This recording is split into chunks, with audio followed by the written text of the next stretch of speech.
Center, and with us are all these Talmidei Chachamim, Torah scholars that merited to spend their day learning Torah.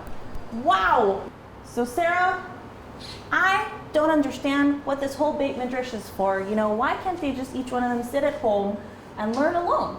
Why do they all have to be here together? I mean, you're learning your book and he's learning his book, and you guys are learning something. Aren't you bothering each other? Because if you're learning something, then you might be bothering him. Why don't you stay at home? Why learn all together?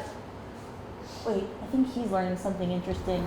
The Mishna Pirkei Avot in Parak Shlishi, in the third parak, says that Rabbi Chalafta ben Dosa of Kfar Chananya, he said, when 10 people sit together and study Torah, the divine presence, Hashem's presence, rests among them. As it says in the Pasuk in Tehillim, Hashem stands in the divine assembly. When you have an assembly gathered together, meaning 10 people gathered together, then HaKadosh Baruch Hu's presence, Hashem's presence, is actually there with you and helping you attain a higher level of understanding. So really, it doesn't make a difference so much between 10 and 11, but it makes a huge difference between 9 and 10. So, Moshe, why did you come? Well, I know that when I learn alone, sometimes I just learn quietly. When I learn at least with one other person, even with two people, Hashem's presence is also there. You need to learn out loud because you're learning with another person. Even just speaking words of Torah really helps you understand Torah a lot better. Isn't that from the continuation of the Mishnah? The Mishnah continues that how do we know that it applies even when there are 5 people that are together learning?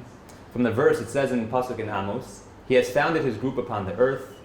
That it talks about a group of people, not necessarily an assembly. An assembly means 10, but a group can even be less than 10.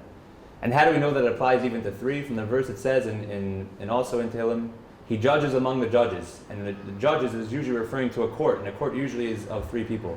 How do we know that the same applies even to 2? From the verse it says, then those who feared the Lord talked together, and the Lord listened and heard. As long as you have 2 people, a minimum of 2 people talking, learning, whatever it may be, the presence, a chavrusa, like I have over here with Maishi, so that also brings the presence of Hashem down with you. And how do we know that it applies even to 1? From the verse, in every place where I cause my name to be mentioned, I will come to you and bless you. Meaning to say that it is good to daven and learn by yourself, but it is even better to learn and to daven with an assembly, with 10 people. The more, the merrier. Guys, you convinced me. When I grow up, I also want to go to yeshiva and study Torah. Thanks for learning Mishnah with us. Thank you for teaching us. Yeah. Wow, and thank you for Emek Learning Center for hosting us. Yasher Koach.